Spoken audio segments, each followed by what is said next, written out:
Kami po, marami po kaming alam. Hindi po kami nagsasalita dahil ayaw namin pong sumausaw, ika nga. Ayaw namin pong nangingialam sa mga personal na buhay ng mga politiko. Kasi ano naman pakialam namin? Di ba? Ano bang una-una? Anong pakialam natin kung isang tao, maraming lalaki, maraming babae? Wala tayong pakialam dyan. O mahilig siyang kumuha ng pokpok, o mahilig siyang kumuha ng bakla. Hindi na, wala tayong pakialam dyan. Di ba? As long as that person or that public official is doing his job, abay problema niya na yan, personal na. Ang mga away sa pamilya ay personal na nila. Di ba? O hiwalay si ganito. Unless, yung isang politiko, tulad nung isang congressman, na may kabit di umano, allegedly, na vlogger, kasi nga, kasal ka pa. Ibig sabihin, legally, you are bound by marriage. Ika nga, ikaw ay, anong tawag doon? Ikaw ay nasasakop pa ng batas ng kasal. Ika nga. So, pag ginawa mo yung katarantaduhan na mambabae, ibang usapan yun. Ibang usapan yun, di ba? Kasi siyempre, ikaw mismo isang mambabatas pero nambubutas ka. Gagong putang inang yan. Magandang araw po sa inyo lahat. Ako po si Banat Bay at eto na nga, pag-usapan na natin ang mga chismisan sa paligid. Agoy. Alam mo, sabi ko nga sa inyo, si Banat Bay ayaw niya sa chismis. Ano ba ibig sabihin ng chismis? Chismis ay yung walang ebidensya. Pero this time, may nabasa tayo. Naku po, patay tayong bata ka. Eto na sinasabi ko Huwag niyong ginagalit si Baste. Alam nyo, kayo mga chismoso, huwag ninyong ginagalit si Baste dahil si Baste, ayan ang tipo ng tao na yung karakter niyan, walang pakialam. Hindi huy sa politician, ika nga. Kita nyo naman nung nagalit siya kay Bongo, di ba? Nagsalita siya. Pero walang problema kung magbabati-bati sila. Di ba? Ganun naman siya. Yung bagang totoong tao, ika nga. Nung nagalit naman siya kay Aimee, ganun din. Binira niya rin, di ba? Walang siya. Yan ang gusto ko sa mga Duterte. Alam mo yon, particular dito kay Baste, pagka talaga, derechuhan. Walang paligoy-ligoy. Ika nga hindi galaw politiko. Kasi alam mo, kahit po ako, mga kababayan, yan ang isang bagay naasiwa ako sa mga politiko. Yung they're trying to be nice because of politics. I hate that, sa totoo lang. Kasi sa akin, pag mali, mali. Pag tama, tama. Yun ako Ayoko nung paligoy-ligoy pa. Ako yung tinataong prangka, ika nga. Diyan ko nakita si Baste, di ba? Prangka si Baste. Alam nyo, kami po, marami po kaming alam. Hindi po kami nagsasalita dahil ayaw namin pong sumausaw, ika nga. Ayaw namin pong nangingialam sa mga personal na buhay ng mga politiko. Kasi ano naman pakialam namin? Di ba? Ano bang una-una? Anong pakialam natin kung isang tao, maraming lalaki, maraming babae? Wala tayong pakialam dyan. O mahilig siyang kumuha ng pokpok, o mahilig siyang kumuha ng bakla. Wala tayong pakialam dyan. Diba? As long as that person or that public official is doing his job, problema niya na yan, personal na. Ang mga away sa pamilya ay personal na nila. Diba? O hiwalay si ganito. Unless, yung isang politiko, tulad nung isang congressman, na may kabit di umano, allegedly, na vlogger, kasi nga, kasal ka pa. Ibig sabihin, legally, you are bound by marriage. Ika nga, ikaw ay, anong tawag doon? Ikaw ay nasasakop pa ng batas ng kasal. Ika nga. So, pag ginawa mo yung katarantaduhan na mambabae, ibang usapan yun. Ibang usapan yon, di ba? Kasi siyempre, ikaw mismo isang mambabatas pero nambubutas ka.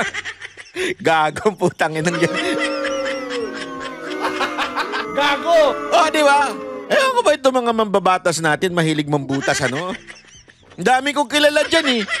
Puro mga manyakol eh. Oh! And sabi ko sa inyo, meron pa isa dyan na akala mo sobrang linis. Pero nung one time, matagal na to. Panahon pa to ni Mocha. Nung nakasabay namin sa eroplano. Utangin na, lumapit kagad sa akin yung titig ng mga matatandang manyak. Wag. Mga kababayan ko, ha? Lalo na yung mga manyakol na matatanda. Kung gusto nyo tumitig, mag-shades naman kayo para hindi halata. Talagang sa eroplano, eroplano, di ba? Sikip-sikip nun. I mean, politiko ka, kilalang kilala kang politiko. Tapos biglang pagdaan mo ka, guys. Sinundan mo mula pa hanggang ek-ek, hanggang ulo. Hindi, dumaan muna sa sa McDo. Tapos tumingin sa ulo. Nauna yung paa. Diba may mga ganun eh. Tapos sabay bigay ng calling card dun sa balalay niya. Bigay mo to sa manager. Pagdating doon sa hotel nila, kontakin ako kamo ng manager. May ganun, manyakol. Alam mo, pag sakay namin ng van, sumakay ako dun sa harap, inabot kagad yun. Uy, sabi ni Kong, courtesy call daw kayo. Pagkadating nyo ng hotel. May courtesy call? Hayop. Sabi ko talaga dun sa pasensya na pagod kami ha? Wala pa kaming tulog. Gusto nyo beng-bangin na kagad. Mga animal kayo ha? At saka hindi kami pumapasok sa ganyang trabaho. Kaya rin tumagal ang grupo ko dahil hindi nga kami dyan eh. Marami dyan mga grupo, yung lang nila, yung palabas lang po yung sayaw-sayaw nila. Pero sa amin po, yung pagiging sexy hanggang stage lang yun. Bakit ko kinikwento ito? Hindi para siya pagmamalaki sa grupo kong Mocha Girls. Hindi. Kinikwento ko ito kasi ganyan talagang karakas ng ibang mga congressman natin. Alam mo, wala sana akong pakialam kung single ka. Kung maging manyak ang single, aba, problema mo na yan. Kaskas mo sa pader. Pero kung manyak ka na may asawa ka na, tangin na ka. Yun ang masasabi ko sa'yo. Diba? Bakit? Tumaba na ba ng todo-todo yung asawa mo at ayaw mo na? Huwag ganun. Diba? Papayatin mo kung gusto mo, paseksiin mo. Problema mo na yan. Oh. Kasi alam nyo mga kababayan, ako kasi wala akong pakialam sa ganyan eh. Kung yung mga personal. Ang dami kong alam eh. Sa totoo lang kung gusto ko talagang manira lang at gusto ko lang, alam mo yon, gumawa lang ng controversy. Abay, di gagayain ko na lang sana yung isang vlogger, yung ano ba yung pangalan ng baklang scammer? Nakalimutan ko na yung pangalan ng baklang scammer na yun eh. Yung puro, yung mga chismis. Pangalanan nyo nga dyan. Kaya na lang magpangalan. Yung baklang scammer na yun, di ba? Kung gusto ko lang kumita, ang dami kong pwedeng i-chismis sa inyo eh. Ay, sabi ko sa inyo, napakarami. Kaya lang, again, wala akong pakialam doon sa mga personal na buhay nitong mga hayop na congressman na ito. Wala akong pakialam sa kanila, doon sa kanilang personal. Titirahin ko sila, babanatan ko sila doon sa mga trabahong hindi nila nagagawa. Diba? Kasi feeling ko, yung mga ganyan, pang-chipi pa yan eh. Yung ganyang babanatan mo dahil sa ganito, dahil sa kabit, dahil sa ganyan. Medyo, para sa akin, maaaring doon sa iba, trip nila yon. Para sa akin, masyadong mababaw yan. Oo, kakagatin ka. For the views, okay. Totoo naman, di ba? Ano mas gusto ninyong panoorin? Yung huli, ang kabit ni Congressman Tutut. Ganon, di ba? Halimbawa, mas gusto nyo yung impeachment trial, hindi matutuloy dahil sa... Ano mas ikiklik nyo? Di ba mas ikiklik nyo yung, ay, kabit ni Congressman, si ganito. Ay, talaga may kabit. Di ba? Siyempre, kasi nga naman, pambirang buhay re. Alam mo naman tayo mga Pilipino, pastime yung chismis pag uwi sa bahay. Asan na yung mga kachismisan natin dito? Kakachismisan lang doon sa opisina, pag uwi, chismisan na naman. Hilig natin yan eh. Kaya tuloy, yung mga ibang vlogger, natitempt tuloy na gumawa na lang ng chismis. Ayan, nagsalita na si Baste. Yan, patay tayo dyan. Aniyari kayo kasi kayo mga chismosa kayo eh. Gago! Ngayon, susubukan natin hindi magpangalan ha. Para naman ito for the sake of protecting them, susubukan natin hindi magpangalan. Okay? Pero kayo na lang ang mag-read between the lines. Ika nga. Maging mautak na lang kayo sa panunood na ito. Panoorin nyo na lang na maigi at basahin nyo na lang yung sinasabi ni Baste at ng aking sinasabi. Kung kayo ay matalino at magaling, aba, dapat to nababasa nyo kung ano yung ating ipatawid. Ika nga. Okay? Ito. Ano ba yung sinasabi mo, Banat Bay? Ito po. May bagong balita. Ayan. Ayan. May nagselos? Nakba! Patay tayo dyan! Sino kaya yung nagseselos? Baste side with Rodi's rumored lover amid feud among Duterte loyalists. Nakaba! Ayoko na! Sabi ko na eh. Shit! Alam mo yun? Sabi ko na nga ba? Alam mo... Kasi, yung mga... Again wala po akong sinasawsawan dito. Kaya lang, sumusobra na. At tinatamaan na si Pangulong Duterte.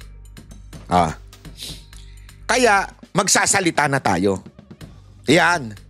Again I have nothing against with those vlogger na gumagawa ng chismis for the sake of their content. Wala tayong magagawa kung bobo ka talaga. Gagawin mo talagang chumismis na lang. Bobo ka eh. Ganun talaga pag bobo, gawa ka na lang ng chismis. Kaya lang ang problema, tinatamaan na si Pangulong Duterte. Naiiskandalo na ang pamilya niya. Naiiskandalo na siya. So kung ikaw ay totoong Duterte supporter, kung totoo ka, putang ina ka, tumahimik ka na. Bakit? Naiiskandalo na si Tatay Digong. Are you listening? Tumahimik ka na dahil inuungkat mo na yung buhay ni Pangulong Duterte. Binababoy mo na siya.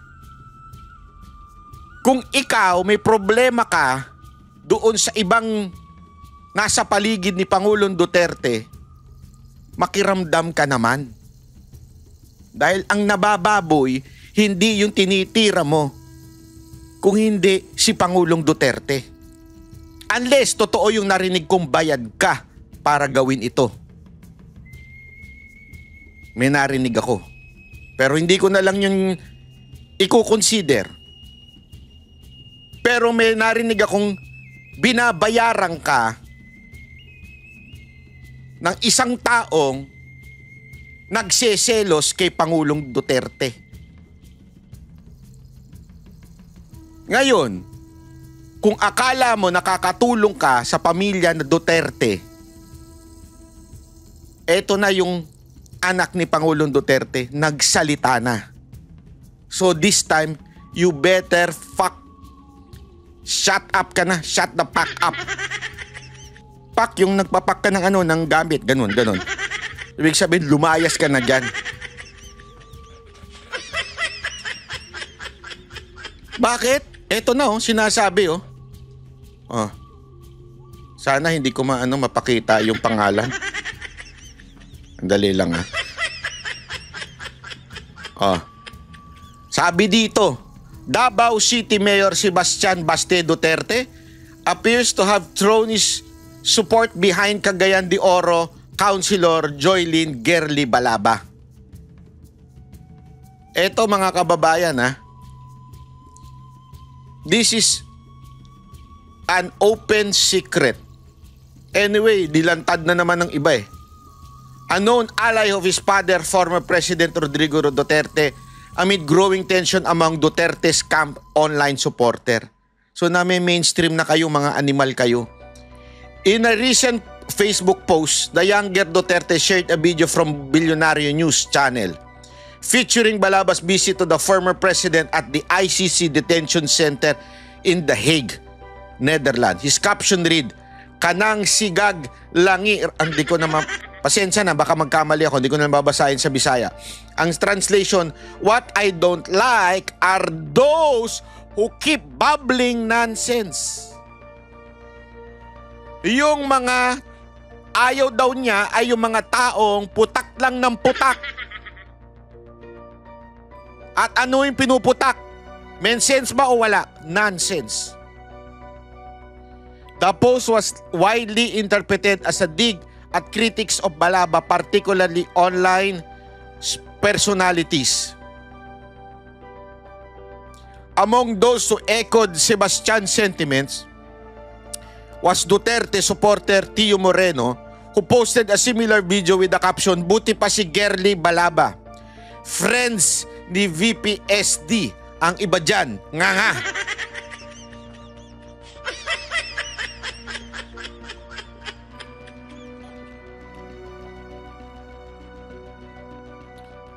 Matuto tayo, ha? Totoo yung sinabi ni Tio Moreno. Yung mga babaeng nakapaligid kay Pangulong Duterte ay suportado ni VP Sara Duterte.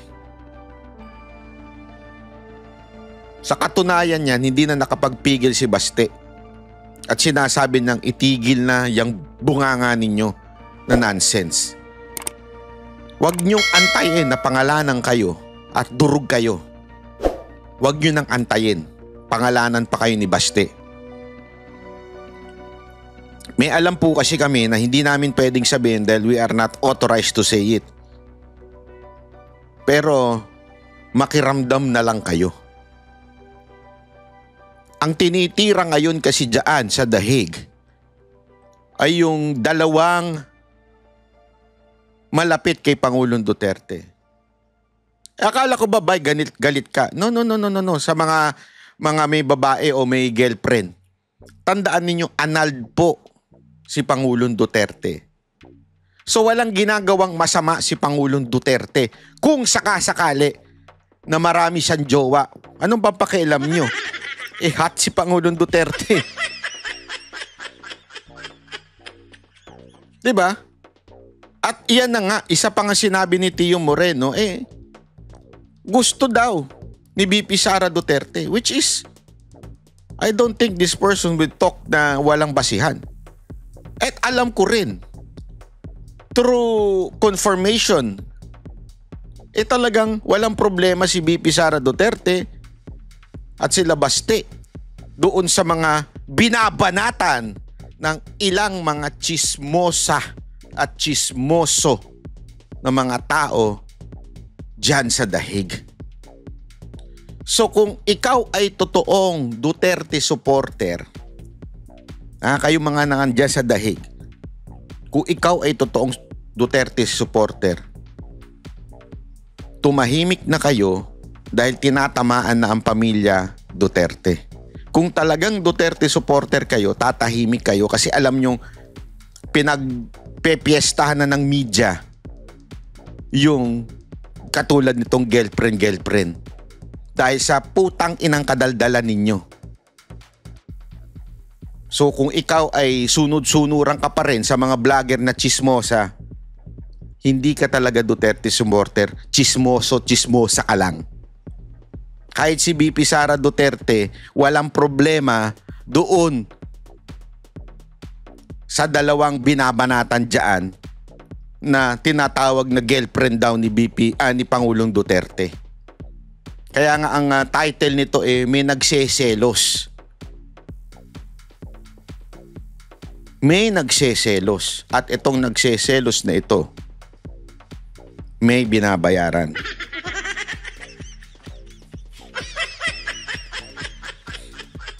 Para wasakin itong dalawang malapit kay Pangulong Duterte na alam nyo, ilang araw ko na ito iniisip kasi matanda na yung tao . Kung gusto niya magmahal ng iba, kung gusto niya magjowa ng iba o kung may nagmamahal sa kanya ng iba, hindi ko kinukonsinte ang pero ipagkakait pa natin sa kanya. Kung may yung kaligayahan niya na andun sa iba. 'Di ba? Ipagkakait pa ho natin. Kung sakaling totoo let's assume na totoo yung mga naririnig natin sa balita. Ipagkakait pa ba natin yan? Nagawa naman niya yung trabaho niya. Kahit kasama niya yung dalawa na yan nung panahon na presidente siya. Personal matter na yan eh. Bakit tayo nakikisawsaw? Nagawa naman niya yung trabaho niya. Bakit niya tayo sinasawsawan pa ito? Diba? Ano ang motibo? Ako alam ko, pera.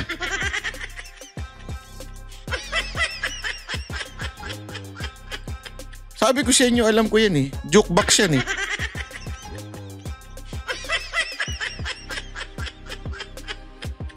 Sabi nga nila, kung gusto mong dumihan yung iba, magmamalinis ka, dudumihan mo yung iba, di ba? Para magmukha kang malinis. Utang ina nyo. Sa totoo lang, amoy na amoy namin kayo. At kumpirmado ito sa pamilya. Hindi na lang ako magsasalita pero kaya nga ako ayokong sumausaw dito sa issue na to eh. Kasi malalim ito. Malalim ito. Kaya lang ang dami ng tanga na nadadala. Pero kung talagang Duterte supporter kayo, magising kayo. Tinatamaan si Pangulong Duterte. At sigurado ako umaabot sa kanya yan. Parang yung sinasabing pinagkakait nyo. Sabi ko sa inyo, alam namin. Kaya ito ay huling warning ko na sa inyo to. Hindi, I'm not against with anyone. Kaya lang ako nagsalita about this. It's because si Duterte na po ang tinatamaan. Ang pamilya Duterte na ang tinatamaan. Kaya nga nagsalita na si Baste eh. 'Di ba? Kaya nagsalita na siya. At shinare niya. Ano ba yung shinare niya? Ito. Ayan o. 'Di ba? O yan yung shinare niya. Kanagsigig lagi raman nila. Sorry, hindi ko talaga alam eh. 'Di ba? Ang ayaw daw niya yung nagsasalita ng nonsense. Sana lang po. Matauhan na ho tayong mga nagdadaldal dyan sa dahig. Mag-concentrate tayo sa alam mo, nakakagulo kayo eh.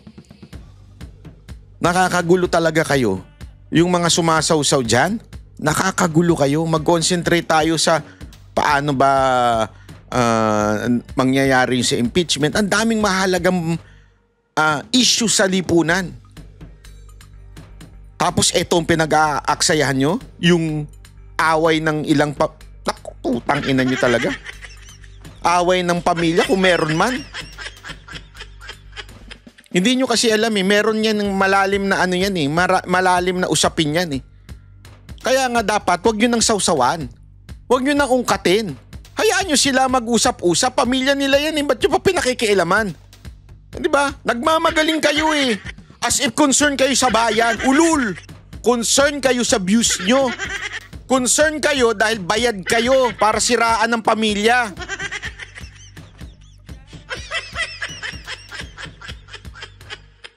O anyway, pag-usapan na natin yung mga isyong may init. Ha? Bakit? Kasi ito may mainit na issue eh. Alam nyo, yung pagka disqualify kay Duterte party list at pag disqualify dito kay Uy. 'Di ba? Sino si Congressman Uy? Siya yung nahalal na nanalong congressman sa Maynila. Biglang sasabihin ng COMELEC, hindi tama yung yung pagkakandidasi mo. So tanggalin ka na, si Abante na lang uli congressman. Mga kababayan, malaking issue ito. Malaking issue ito. At sa tingin ko, opinion ko lamang to, may kamay dito si Speaker. Diba? Opinion ko lamang to ha. This is just an opinion and it might be wrong. Pero sa tingin ko, naku po, may kinalaman ba dito si Speaker? Ako'y nagtatanong lang. Tinatanong ko dito, COMELEC Chairman, kinausap ka ba ni Speaker? Kinausap ka ba para ibalik itong si Abante at tanggalin din itong Duterte youth din? Ako nagtatanong sa iyo, COMELEC Chairman ha. Kasi people voted for Duterte youth. Sila nga ang isa sa pinakamataas, di ba? Duterte youth. Tapos ganun-ganun mo lang tatanggalin. O, tapos eto pang si Uy. People, Manila citizen voted for Uy. Tapos biglang sasabihin mo lang, hindi, forfeit yung kanyang candidacy. Ano ba to?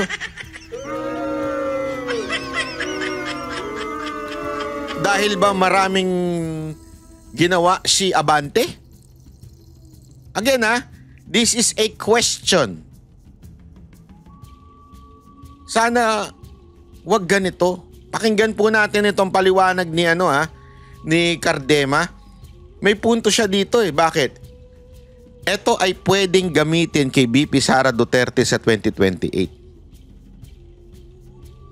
Kunwari nanalo siya. Baka sabihin nga, ay sandali, forfeit yung candidacy mo kasi may mga kaso ka. Diba? Kasi yan ang ginamit sa Duterte Youth. Again, trial ito. Trial tong ginawa nila. Parang yung ginawa kay Pastor sa KOJC, trial yun Yung paglusob, nung walang masyadong nagwala, ginawa nila ngayon kay Pangulong Duterte. So, hindi kaya trial itong kay Cardema sa party list at saka itong kay Uy, kung walang iimik at magsasampa ng kaso dito sa COMELEC Chairman, pwede nilang gawin uli yan pag nanalo si BP Sara Duterte bilang Pangulo. Kasi nga laging ganyan ang kanilang pattern May testing muna. Pagka diba? Tapos, alimbawa, ito'y katang isip lamang na maaring mangyari.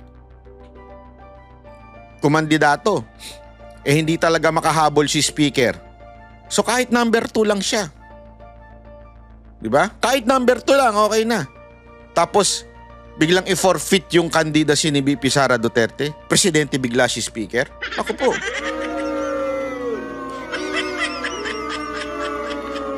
At remember at that time, they're still in power.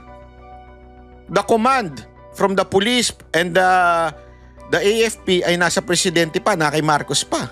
So kung sino ang pumalag, pwedeng ikulong kagad. Di ba? I mean, ito'y katang isip lang. Opinion ko lang to na maaring mali, maaring hindi mangyari. Pero kung iisipin mo, kasi yung mga, sabi nga nila, yung mga imposible, nagawa nila Imposibleng bitbitin si Pangulong Duterte, nagawa nila. Imposible ma-impeach si BP Sara Duterte kasi unity, nagawa nila. So lahat ng imposible, kaya nilang gawin. Di ba? Panoorin natin to. Kasama po natin ang chairperson ng Duterte Youth Party List. Ukol pa rin po dito sa desisyon nga po ng COMELEC 2nd Division at tatanungin po natin ang kanilang reaksyon. Sir Ronald Cardema, magandang umaga po. Good morning po, ma'am. Good morning po, sir. Thank you for being on the show. Nagdesisyon na nga po ang COMELEC 2nd Division. Kinansela po ang registration ng Duterte Youth Party List. Ano po ang reaksyon niyo, sir? Masabi ko, kalokohan yun. Una, ang naging boto ay 2-1. Kasi 3 lang sila sa division. Dun sa 1, yung bumoto para sa atin, yung mismong presiding commissioner ng division. At kami nga nagpapasalamat kasi kinontra mismo ng presiding commissioner lahat ng sinabi ng dalawa. Ang sinasabi lang kasi ng mga petitioner laban sa atin, noong 2019 daw, unang-una meron daw tayong hindi pinablish sa dyaryo. Tapos meron daw tayong hindi ginawang hearing. So yun yung sinasabi ng dalawang commissioner. Alam niyo yung sabi mismo ng presiding commissioner sa pagkontra niya dun sa dalawa, naka-state naman sa dissenting opinion, it is never the fault of Duterte Youth Party List. Because under the party list law, it is actually the COMELEC who is required to publish. Ayan, nalinaw niyan. Yung sinasabi ng dalawang commissioner, 3 daw yung commissioner. Yung pinaka-head doon, nung committee na yon, mismo nagsabi, walang problema yung sinasabi niyong publication kasi nasa batas natin ang magpapublish ng publication na Duterte Party List ay tayong COMELEC. Mismong head noong committee na yon. Yung dalawa, ewan ko kung in-appoint yun ni Marcos. The name of Duterte Youth Party List. And kung nakalimutan ni COMELEC, hindi kasalanan ni Duterte Youth yun. Kasi lahat naman ng pinapapublish ni COMELEC sa atin, lahat yun pinapublish natin. Lahat ng notice of hearing, lahat ng hearing, inatanda natin. Hindi naman kasi kaya ni Duterte Youth Party List na tayo yung pupunta sa COMELEC, magsasabi tayo na kailan po yung hearing natin, punta tayo. Ang nagyayaya mag-hearing, sila ang government office hindi naman yung petitioner dati. So tayo ay pinagtanggol mismo ng presiding commissioner. At sinabi pa doon ni presiding commissioner Ray Bulay, lahat ng ibang allegation, promoting violence daw tayo, vote buying daw tayo, lahat doon kinontra ni presiding commissioner dahil hindi daw totoo yun. Walang facts, walang ebidensya and everything. Yun naman po ang totoo doon. Alam nyo, nakakatakot dito sa ganito. Ibinoto tayo ng 2.3 million na Pilipino. Kaya lang palang baliktarin ng 2 Pilipino yon. Grabe, no? Sovereign will na yon. Grabe. Paano pagtatakbong presidente si Sara Duterte sa 2028? Oo nga. Bigla na lang sinabi ng COMELEC, after siya iboto ng milyong-milyong Pilipino, teka, disqualified ka pala, Madam President-elect. Kasi may kaso ka noong 2025, nagwala ka, nagmura ka, kinasuhan ka ng NBI, kinasuhan ka ng DOJ. Nako. Ano na mangyayari dyan kapag hinayaan? Alam mo, posible kasi tandaan ninyo yung mga kaso sa kanya, parang out of this world yung kaso kay BP Sara Duterte, talagang sinadya lang. Para bagang, sige, kasi may kaso ka. I mean, you understand what I mean? Walang conviction basta kinaso lang. Di ba dati para nagtataka tayo, bakit biglang gumawa ng kaso para kasuhan itong si BP Sara Duterte? So, mukhang nabubuo yung picture na posible in the future kasi yan yung ginamit sa sa party list ni Cardema may kaso kayo. Remember kaso lang wala pang conviction. Kinasuhan kasi sila ata nung mga MPA na kung ano-ano. Kaso pa lang yan, wala pang conviction, pero ginamit siya ng COMELEC para i-disqualify sila. So magkakaroon ngayon ng precedents, di ba? Na nangyari yan. O ngayon, kasi halimbawa lang, nagpasa ng motion to consider itong party list ni Cardema sa Supreme Court. Sinabi na halimbawa lamang kung sinabi ng Supreme Court tama yung decision ng COMELEC. So pwede ngayong gamitin niya ng COMELEC in the future. Ganun pala pag may kaso pwede Okay. So tatakbo si BP Sara Duterte pag nanalo siya, number 2 si Romualdez. May kaso ka. According to the jurisprudence, merong kaso ay hindi dapat i-proclaim. Patay tayo dyan ngayon. Hindi, di ba? I mean, isipin nyo mukhang imposible. But again, imposible rin dapat na madala si Pangulong Duterte. Hindi natin nakalain na merong sundalo, may pulis na magtatangkang dalhin si Pangulong Duterte sa dahig after what he did sa mga uniform personnel. Pero nagawa. So maaari din ito. Mukhang imposible. Pero kung lumusot ngayon itong kay Cardema, ay anak ng tutsang kalabaw. Posible ngayon. Itong kay BP Sara Duterte. Isipin nyo mabuti ito. Tapos anong gagawin natin? Putang ina, magkikwentuhan tayo ng chismisan tungkol sa pamilya ni Duterte? Hindi, you understand what I mean? May mga malalalim tayong dapat pag-usapan, pag-ukulan ng pansin. Ano gusto ninyo? Pag-usapan yung problema ng mga... Ay, nako. Partner ni Pangulong Duterte? Ang ina nyo talaga. Natin to. Kaya kalokohan yung mga pinagsasabi ng dalawang commissioner do, si Pipo, saka si Celis. Tandaan niyo yung mga pangalan ng mga yan. Sir, bukod po dyan sa nabanggit ninyo yung publication, nakita nyo na po ba yung mismo pong desisyon nitong COMELEC Second Division? Binasa ko na kahapon Oo, meron yung buong decision Meron pa po silang ibang mga binabanggit dito aside from the publication. Meron silang binabanggit na yung mass withdrawal, pati substitution po ng nominees. Meron pa rin binabanggit na last minute changes.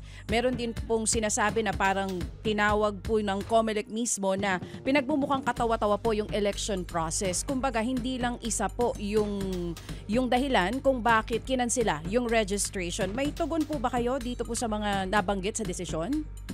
Actually, yung tugon ko, eksaktong-eksakto dun sa sinasabi ni Presiding Commissioner Ray Bulay. Walang katotohanan yung mga yun kasi wala namang pruweba. Alam mo, kaya naisip ko na kung ba't pinatagal nila ng 3 linggo to. Ginawan pa nila ng mga legal words kung paano sasabihin yung mga bagay-bagay na yon.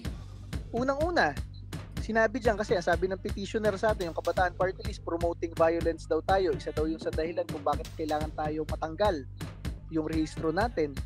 Ang sinabi ko lang naman sa speech ko nung hindi pa nag-e-exist yung Duterte Youth Party List, sabi ko, pag nanalo ang Duterte Youth Party List, dedebatihin namin kayo hanggang maubos kayo sa Kongreso. Ibig ko sabihin, mahilig tayo makipagdebate. Alam naman sa Pilipinas, dinebate ko si Jim Paredes sa EDSA Shrine, dinebate ko si Kaloy Zarate ng Bayan Muna hanggang matanggal sila sa Kongreso. Mga ganung bagay. Pinapalabas nitong dalawang to, Commissioner Pipo and Bulay, Pipo and Celis, pati nung petitioner Kabataan Party List. Grabe, no? Nakalagay doon, promoting mass murder in the Philippines. Sino ba namang maniniwala doon? Sa kalahating dekada natin sa Kongreso, wala nga kami kahit sinapak o sinuntok o binatukan. Ang nirereklamo nga namin yung mga teroristang NPA na nanggagaling sa ibang party list na talagang naman napapatay sila bilang teroristang NPA. Kami pa yung nakasuhan ng promoting violence. Ganyan yung sinasabi natin at tama naman yung sinabi ni Presiding Commissioner Bulay, walang ebidensya sa mga house show na kaso na yan. So, para po sa inyo, sa panig po ng Duterte Youth, walang pagkukulang, wala po naging pagkakamali. Ito po, parang ang dating po dun sa mga naging tugon nyo, napopolitika po ba kayo, sir? Aba, siyempre naman. Totoo naman. Obvious naman eh. Alam mo, kasi ganun yung sinabi ng dalawang commissioner. Pwede ko naman sabihin na ganito naman yung site namin. Pero ang advantage namin, yung mismong presiding commissioner nila, on the record, ang nagsabi through a dissenting opinion, kung ano yung mga tama naman talaga doon na hindi naman namin pagkakamali yun. Ang sabi naman po kanina, kausap namin si COMELEC Chairman Attorney George Garcia, pwede pa po ito for motion for reconsideration. Ay, yun din po ba ang plano ninyong gawin? Yes, we are allowed by law to file a motion for reconsideration within 5 days. So until next week, pwede tayo mag-file. And after 5 days, ma-file natin yon, i-hearing naman yon sa COMELEC and Bank. So normally, tumatagal ng buwan yan, pero sa ganitong mapulitikang bagay, baka magulat kayo, 1 linggo lang may decision na agad yung NBank. So bantayan nyo, pero most likely, lalampas yan doon sa June 30 na assumption date. Kaya matatanong natin sa COMELEC, nakasaad sa Constitution na kapag ang nanalo ay kapag ang isang kandidato ay nanalo, kailangan nyo iproklama. Tapos pag yun na-proklama, kailangan sa June 30 mag-assume siya ng kanyang 3-year term sa opisina niya sa gobyerno. So ang tanong, bakit hindi nyo ini-issue yung proclamation nung May 19? Nakalagay sa rules ng COMELEC, kahit may kaso, basta walang final decision, kailangan iproklama. Kaya nga, masabi ko, noong June 19, kailangan nila ilabas yung Certificate of Proclamation. Ang sabi nila may pending na kaso. Kahit nagdesisyon yung division kahapon, hindi pa rin final yun. Kailangan pa rin nilang ilabas yung Certificate of Proclamation. Ang inaantay yata nitong COMELEC, maging papur sa kanila kung kailan lang nila ilalabas o hindi na ilalabas. Yun yung TRO nating hinihingi sa Supreme Court na kailangan ilabas ng COMELEC dahil nanalo naman talaga tayo. Hindi naman nila pwedeng parang burahin na lang yung panalo natin. Nanalo talaga tayo. And they are required to produce that certificate of proclamation hanggat walang Grabe, final no? decision sa ating kaso.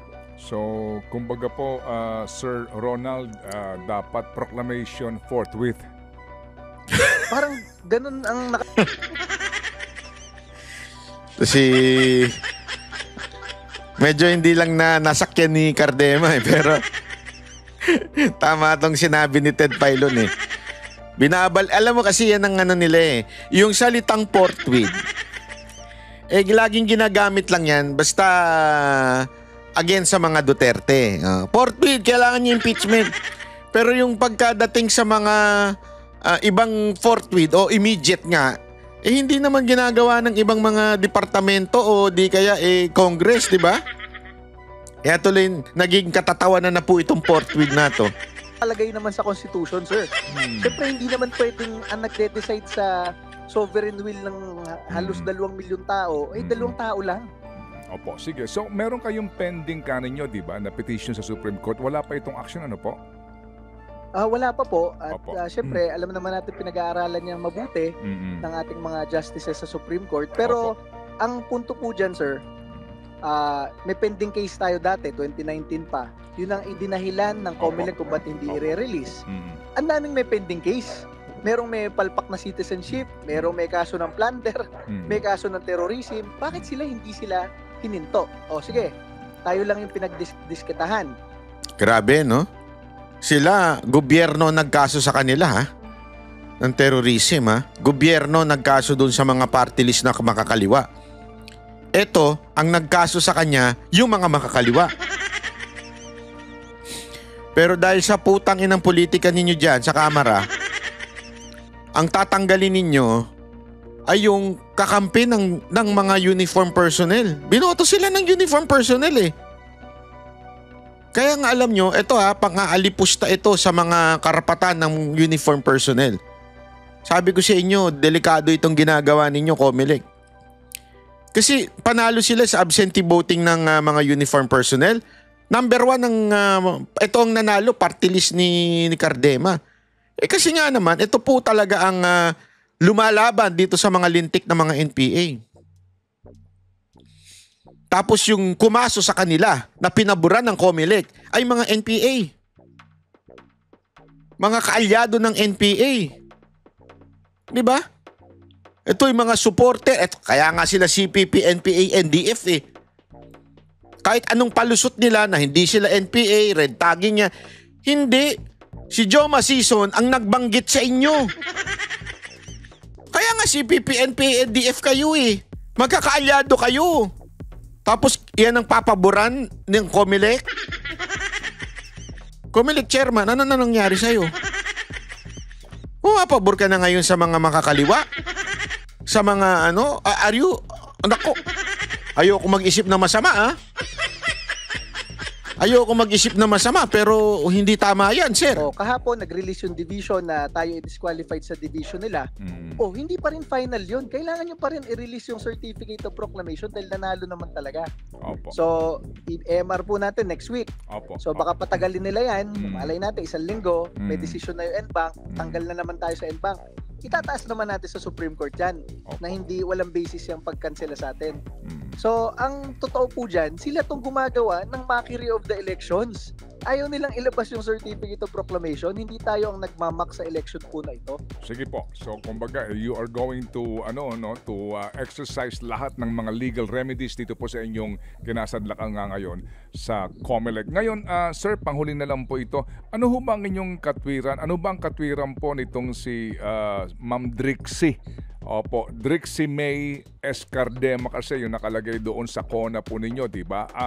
At ito po ay meron pong inilabas na actually liham lang naman ng COMELEC at hinihingian ng paliwanag itong si Ma'am Drixie kung bakit siya gumamit ng Cardema hindi naman daw yung kanyang apelyido o hindi naman po ito kumbaga kahit na asawa o ano man, wala pong Cardema, hindi siya Cardema. Ano pong paliwanag nyo? Yes, alam nyo, pinaliwanag na namin yan 3 years ago pa. Kaya nga nagtataka ako dito sa COMELEC eh. nag-request kami sa Kongreso na yun ang gamitin niyang political name. Bakit? Ang alam ng mga tao, Cardema, ang nakikipag-away laban sa NPA, Cardema, ang kongresista ng Duterte Youth Party List. Dahil ako yung unang nanalong kongresista, then sumunod ang aking asawa, na sister naman niya, yun ang dalang political name. Sa Kongreso po, every start of the term, makikita nyo napakaraming sulat sa SecGen at sa Secretariat ng Senado kung ano ang gagamiting political name. Kunyari si Congresswoman Jesusa Hernandez Bautista, baka hindi nyo kilala kasi ang gamit niya Lani Mercado Revilla. Baka hindi nyo kilala si Mayor Mortel Bautista kasi siya si Mayor Strike Revilla ng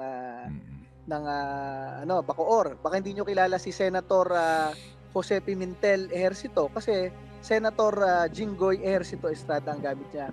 So that is a political name kasi sa Pilipinas po, importante ang name recall. Alam nyo, ayan po yung sinasabi natin na allowed po yan sa COMELEC. Allowed po yan na kung ano yung gagamitin mong political name. Yung iba nga may AKA pa Kung mga rapper lang yan pwede nilang gamitin yun Kung ano yung inirehistro mong pangalan para mas may name recall, ginagawa yan ng lahat ng mga politiko. Hindi nila kinokompleto. Kasi pag dati po, tandaan ninyo, dati sinusulat yung pangalan. Okay? Yan po ang konteksto nun. Dati sinusulat po yung pangalan. So kailangan, kasi yung iba kilala, halimbawa, Robin Padilla. Ang totoong pangalan niya, di ba, Robin Hood. So kung ito yung noong unang panahon na hindi pa yung sinishade-shade, pag isinulat Robin Padilla, ang pangalan ni Robin Padilla Robin Hood Padilla, hindi makakount sa kanya yon. So kailangan niya i-rehistro yung Robin kahit hindi niya pangalan yon. Nagigets nyo? Yun yung dati na isinusulat pa. Ngayon, sinishade na lang. So mas madali nang maano ngayon. Kaya nga, ibig ko lang sabihin, marami po ang gumagawa ng ganyan. Bakit ito lang si Cardema ang pinag-initan kung sakaling ginamit yung kanyang apelido na Cardema? Di ba? Pwede mo ikatalo yan at ang nagtataka ko dito sa COMELEC, Congresswoman Drixie Suarez Cardema is the Vice Chair of the House Electoral Committee. Ibig sabihin siya yung isa sa nagsusupervise sa COMELEC. Sa lahat ng sulat ni Congresswoman Cardema sa COMELEC in the past 3 years at sila ay nagre-report kay Congresswoman Cardema, Congresswoman Drixie Suarez Cardema naman ang gamit niya talaga kasi yun ang political name sa Kongreso. Inisyuhan pa siya ng ID ni Speaker Romualdez kasi nga in-apply niya yung political name na yon. Ito gagawing issue nitong mga to.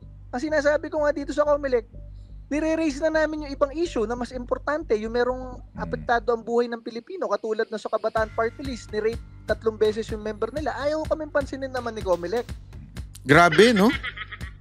Mas issue sa COMELEC yung pangalan na allowed naman kaysa doon sa may isang grupo na mismo talagang merong nangyaring kaharasan. Karahasan. Tama. Diba meron mismong panggagahasang nangyari doon sa kanilang party list. Doon sa kanilang grupo. Kaya nga nila biglang tinanggal Bigla lang nilang tinanggal. So dapat nga yun ang mas alam mo yan, hindi ko sinasabing i-disqualify yung because of that Pero dapat yun ang mas pinagtutuunan ng pansin. Diba? May kaso yun. So, pero anong pinagtutuunan ng pansin ng COMELEC? Yung pangalan ng Cardema. Yung hindi pag-publish. Na puro naman yun, legal. Etong ginagawa ng mga makakaliwa, puro illegal. Tapos hindi nila pinupuna. Ano to? COMELEC, mukhang ano kayo Hindi, dalawa lang yan Nautusan kayo? Nung kataas-taasang Panginoon nila dyan sa kamera? O baka naman, membro na rin kayo? Ano sa tingin nyo? Kayo nga sumagot mga kababayan? Kayo nga sumagot? Ano sa tingin ninyo? Kami lang talaga tinitira ni COMELEC kasi alam nyo naman talaga, kami nag-file ng attempted na impeachment laban sa presidente. Yon! Gago! So malamang sa malamang, I don't think makakaliwa si COMELEC chairman Mukhang ginamit lang nila. Hilig kasi nilang gamitin to mga lintik na mga makakaliwa Dahil nga, ito ang nag-file ng impeachment.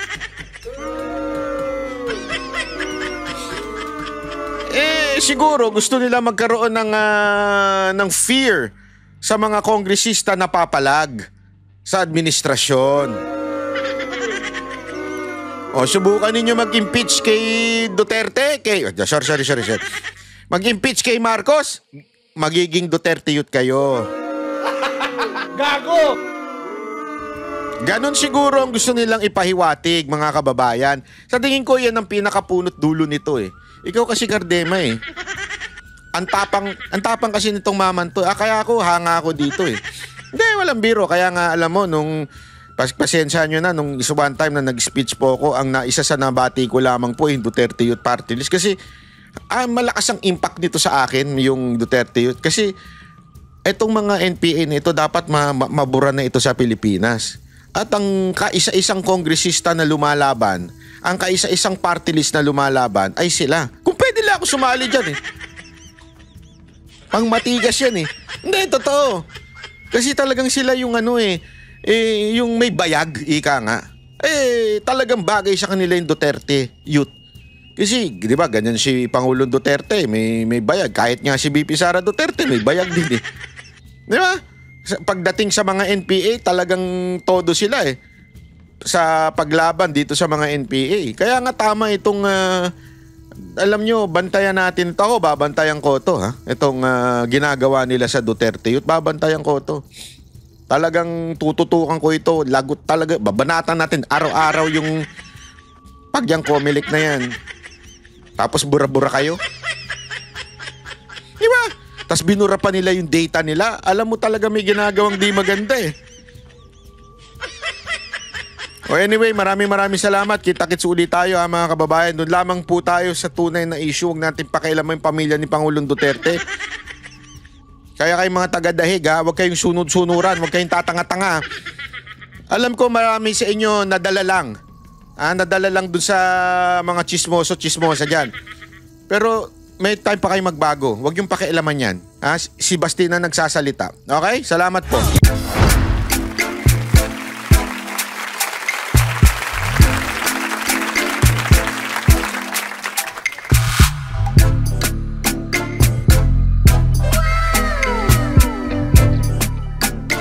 The next performance will start momentarily.